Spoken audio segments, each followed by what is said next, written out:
تو سورہ آل عمران کی جو ابتدا ہے اس ابتدا میں اللہ تعالیٰ نے توحید کا بیان فرمایا ہے،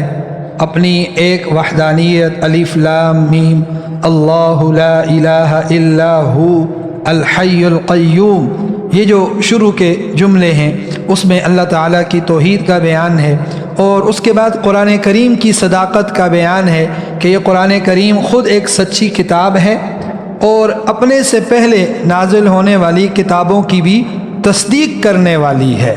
اس لیے اس قرآن کریم کی ہر بات وہ معتبر ہے، اس لحاظ سے کہ یہ اس سے پہلے جتنی آسمانی کتابیں ہیں، چاہے یہود کے پاس ہیں، عیسائیوں کے پاس ہیں، تورات ہے، زبور ہے، انجیل ہے، وہ ان سب کی تصدیق کرتی ہے۔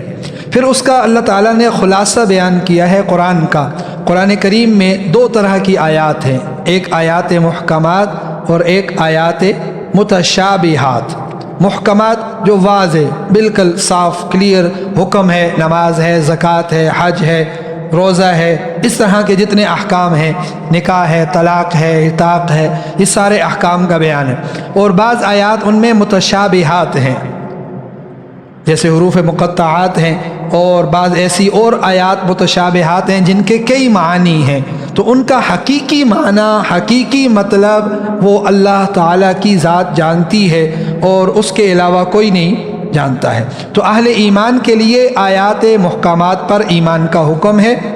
کہ ایمان لائیں، آیات محکمات پر بھی، متشابہات پر بھی، کہ وہ اللہ کی طرف سے ہے، اللہ نے اتاری ہیں اور اللہ ہی کے قرآن کریم کی آیات۔ لیکن عمل کے لیے آیات محکمات ہیں، ان پر عمل کریں، اور آیات متشابہات سے کیا کریں؟ ان میں پڑھنے سے، ان کی پیچھے پڑھنے سے احتراز کریں، یہ ایک مومن کی نشانی ہے۔ اور جتنے اہل علم ہیں، علم میں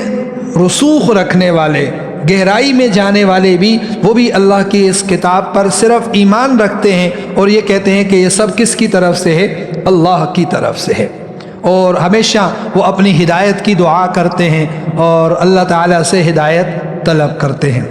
ربنا لا تزغ قلوبنا بعد اذ هديتنا وهب لنا من لدنك رحمة، تو وہ اللہ سے ہدایت طلب کرتے ہیں، یہ ان کے علم کی علامت ہے۔